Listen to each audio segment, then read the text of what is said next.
एक समय की बात है, महात्मा बुद्ध अपने शिष्य आनंदा के साथ सफ़र पे थे। चलते चलते दोनों काफ़ी थक चुके थे। सूर्यास्त भी होने वाली थी और वो सूर्यास्त होने से पहले अगले शहर तक पहुंचना चाहते थे। वो जितना हो सके तेज चलने की कोशिश कर रहे थे,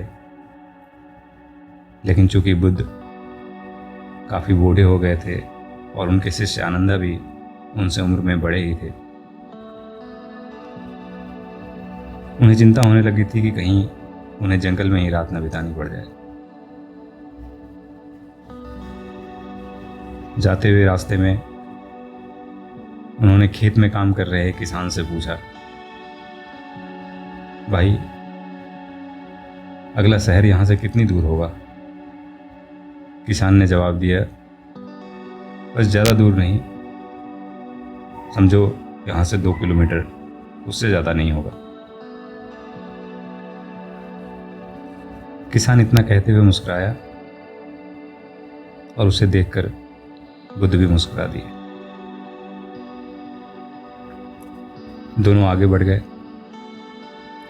आनंदा को समझ नहीं आया कि ये क्या हुआ। खैर, दोनों आगे चलते गए। 2 किलोमीटर निकल गया, लेकिन कोई शहर नजर नहीं आया।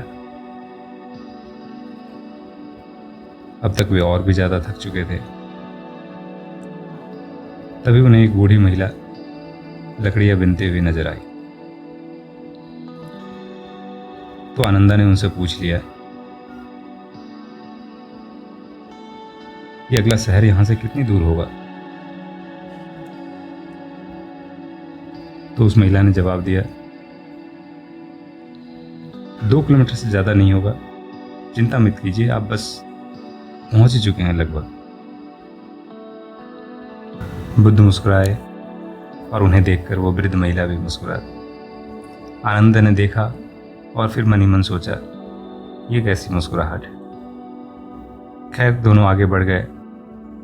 वो चलते गए। 2 किलोमीटर से ज्यादा फिर हो गया, लेकिन कोई शहर नजर नहीं आया। फिर एक व्यक्ति रास्ते में नजर आया। उन्होंने उनसे वही सवाल पूछा, जवाब भी वही मिला और आगे बढ़ने के बाद फिर से कोई शहर नजर नहीं आया। अब आनंदा काफी थक चुके थे और उनकी हिम्मत जवाब दे रही थी। वो रुक गए। उन्होंने अपनी पीठ पे रखा सामान नीचे रख दिया और बोले, अब मैं इतना थक गया हूं कि यहां से एक कदम भी आगे नहीं चल पाऊंगा। लगता है ये 2 किलोमीटर हम कभी पार नहीं कर पाएंगे। 3 बार हमने भरोसा किया, लेकिन एक सवाल बार बार मेरे मन में आ रहा है। यूं तो आनंदा बुद्ध के साथ काफी समय से थे और कभी उनसे बेकार के सवाल नहीं करते थे, लेकिन उन्होंने उस वक्त कहा, अब मुझे ये नहीं पता कि ये पूछना भी चाहिए या नहीं, लेकिन मैं जानना चाहता हूं कि आखिर आप हंस क्यों रहे थे? हमने 3 बार 3 अलग अलग लोगों से सवाल किया। उन्होंने जवाब दिया और आप मुस्कुरा दिए और आपको देखकर उन्होंने भी मुस्कुरा दिया। ये कैसी मुस्कुराहट थी? आप उन्हें जानते भी नहीं, न वो आपको जानते हैं। आखिर उनसे आपका कैसा संबंध? आप तो उनसे कभी पहले मिले भी नहीं। बुद्ध मुस्कुराए और कहा, हमारा पेशा एक ही है। जब मैं मुस्कुराया, वे भी मुझे देख के मुस्कुराए। वे समझ गए कि ये इंसान भी उसी पेशे में है जहां हमें हर वक्त लोगों को प्रोत्साहित करते रहना होता है। बस 2 किलोमीटर, बस थोड़ी दूर और। उन्होंने कहा, मैंने अपनी पूरी जिंदगी यही तो किया है और लोगों को उनके लक्ष्य तक पहुंचाया है। लेकिन अगर तुम उनसे पहले ही 50 किलोमीटर कह दो तो वो शायद कभी चलना ही ना शुरू करें। लेकिन 2 किलोमीटर और 2 किलोमीटर और 2 किलोमीटर करके वो 200 किलोमीटर भी पार कर जाएंगे। मैं उन्हें देख के मुस्कुराया क्योंकि मैं इस गांव में पहले भी आ चुका हूं। मैं जानता था शहर यहां से 2 किलोमीटर की दूरी पे नहीं, लेकिन मैं शांत रहा क्योंकि तुम इतने ज़्यादा उत्सुक थे ये जानने के लिए कि शहर कितनी दूर है। मुझे पता था हम नहीं पहुंच पाएंगे, लेकिन पूछने में भी कोई बुराई नहीं। तुम इससे इंसानी मनोविज्ञान की एक गहरी बात समझ सकते हो।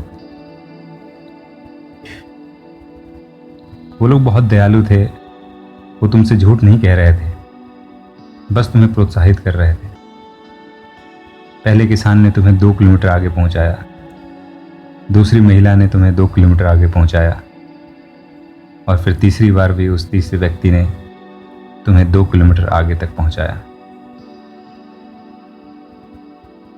तुम्हें बस कुछ ही ऐसे और लोग चाहिए थे और तुम शहर तक पहुंच जाते। लेकिन तुमने अब अपना थैला नीचे रख दिया है, तो कोई बात नहीं। हम यहीं इस विशाल वृक्ष के नीचे विश्राम करेंगे। शहर अब भी 2 किलोमीटर नहीं। हमें जिंदगी में हमेशा एक दूसरे का हौसला बढ़ाते रहना चाहिए। जब आप देखते हैं कि किसी की जिंदगी में आगे बढ़ने के रास्ते में कठिनाइयां हैं और वो कठिनाइयां आगे भी बढ़ने वाली हैं कुछ समय के लिए, तो हमें ये बताने की बजाय कि रास्ते में बहुत मुश्किलें हैं, कोई नहीं कर पाया है, तुम भी नहीं कर पाओगे, उन्हें प्रोत्साहित करना चाहिए कि तुम काफ़ी मेहनती हो और जिस मेहनत से तुमने अभी तक कोशिश की है, अगर इस लगन से और मेहनत से करते रहे तो जल्दी अपनी मंजिल तक पहुंच जाओगे। और वो समय दूर नहीं जब वो सब कुछ तुम्हें मिलेगा जिसके लिए तुम इतना प्रयास कर रहे हो। तो इसी तरीके से एक दूसरे का हौसला बढ़ाते रहें और ऐसे लोगों का साथ जरूर रखें जो आपका हौसला बढ़ा सके, आपको आपकी मंजिल तक पहुंचाने में। मिलते हैं अगली बार अगली कहानी के साथ। आप अपने विचार कमेंट्स में ज़रूर शेयर करें, और अगर आपको कहानी अच्छी लगी हो तो लाइक और सब्सक्राइब ज़रूर करें। बहुत बहुत धन्यवाद।